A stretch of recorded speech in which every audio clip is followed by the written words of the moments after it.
Hello बच्चों, आज के इस वीडियो में हम समझेंगे इलेक्ट्रिक पोटेंशियल के बारे में। कि पोटेंशियल डिफरेंस क्या है, इलेक्ट्रिक पोटेंशियल क्या है। तो मान लेते हैं कि एक चार्ज पार्टिकल है, यहाँ पे इसे हम सोर्स चार्ज कहते हैं।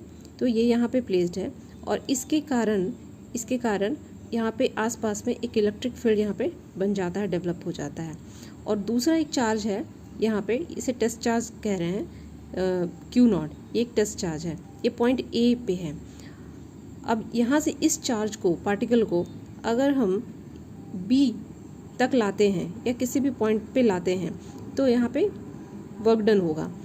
तो यहाँ पे जितना वर्क डन होगा उसे हम क्या कहेंगे, electric potential. As shown in figure, consider a point charge plus Q located at point O. Let AB be the 2 point in its electric field. When a test charge Q0 is moved from A to B, a work done WAB has to be done in moving against the repulsive force exerted by the charge plus Q. We then calculate the potential difference between point A and B by the equation V equals to VB minus VA equals to WAB by Q0। तो यहाँ पे किसी भी test charge को field के अंदर move करने में जितना वर्क डन होता है उसे हम कहते हैं पोटेंशियल डिफरेंस। और मैथमेटिकली हम उसे एक्सप्रेस करते हैं V equals to VB minus VA equals to WAB by Q0। So the potential difference between 2 points in an electric field may be defined as the amount of work done in moving a unit positive charge from one point to another against electrostatic force। तो against electrostatic force इसलिए बोला गया है क्योंकि यहाँ पे ये positive charge है और ये भी पॉजिटिव टेस्ट चार्ज है जिसे कि हम फील्ड के अंदर मूव कर रहे हैं, क्योंकि इन दोनों के बीच में एक रिपल्सिव फोर्स होगा। लेकिन उस रिपल्सिव फोर्स के होते हुए भी हम इससे उस चार्ज के नज़दीक ला रहे हैं, उस फील्ड के अंदर ला रहे हैं। अगर यहाँ पे नेगेटिव होता तो ये ऑटोमेटिक यहाँ पे एक अट्रैक्शन होता, पर यहाँ पे सेम चार्ज है तो यहाँ पे एक रिपल्सन होगा। इसलिए वर्क यहाँ पे करना पड़ता है। यहाँ पे work has to be done from moving a test charge from point A to B। तो और उसी वर्क डन को हम कहते हैं पोटेंशियल डिफरेंस। तो इससे रिलेटेड एक क्वेश्चन करते हैं। एग्जाम्पल क्वेश्चन है, if 100 joule of work has to be done in moving an electric charge of 4 coulomb from a place where potential is minus 10 volt to another place where potential is V volt, find the value of V।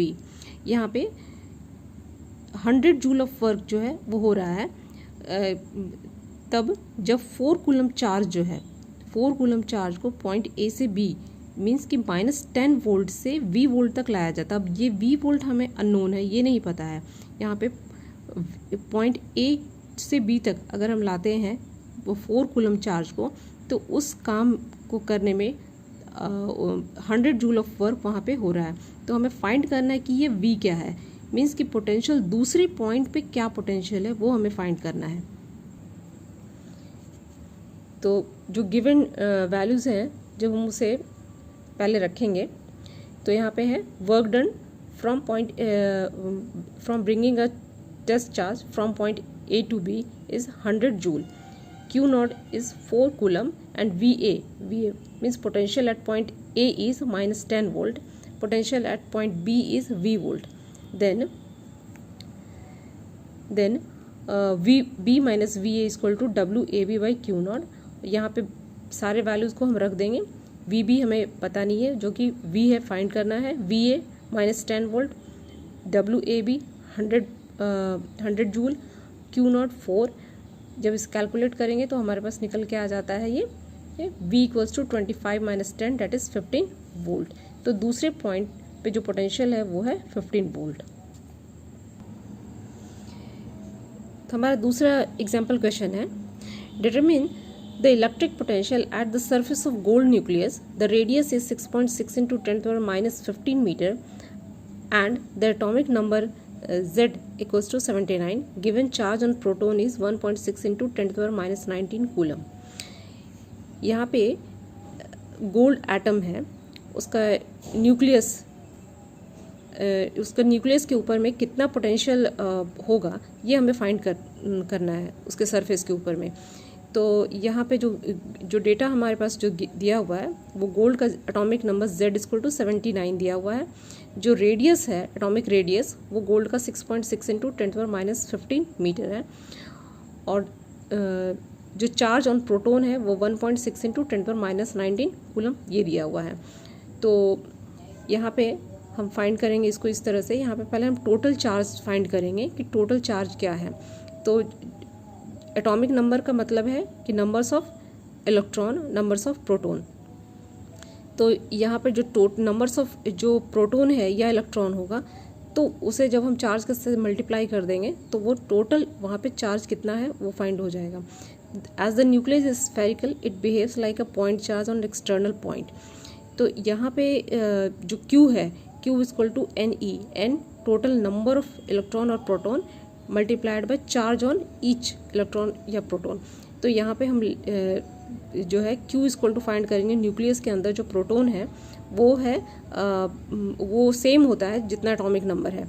तो 79 into 1.6 into 10⁻19 coulomb, ये total charge nucleus पे इतना charge निकल के आ रहा है। अब radius जो है वो न्यूक्लियस से जो बाहर के सरफेस पे जो रेडियस होता है वो है 6.6 इंटू 10⁻15 मीटर।